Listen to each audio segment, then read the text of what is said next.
अळूवडी बनवता येते, पण कुरकुरीत होत नाही. तळताना तुटते. मग या पद्धतीने नक्की बनवून बघा. एकदा बनवाल तर सारखीच बनवत राहाल. सकाळी बागेत फिरताना अळूची छान पाने नजरेत आली. मग काय, पटकन कापून घरात घेऊन आले.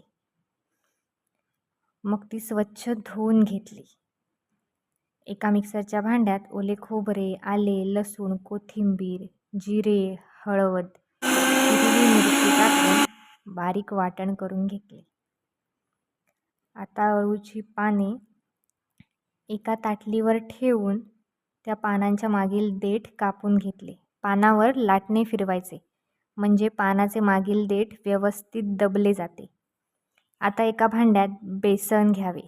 त्यामध्ये भिजवून ठेवलेले चिंच आणि गुळाचे पाणी टाकावे. मीठ आणि तयार केलेले वाटण टाकावे आणि मिक्स करून घ्यावे.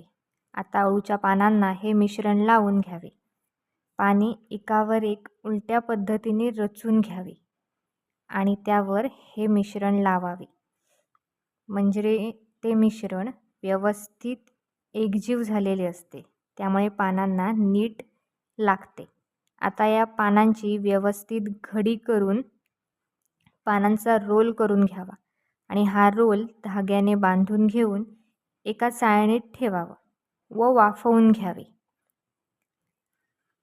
आत्ता तुम्ही बघू शकता हे रोल वाफवून झाले आहेत. हे रोल 2 ते 3 तास थंड व्हायला ठेवावे व नंतर त्याच्या वड्या पाडून घ्याव्या.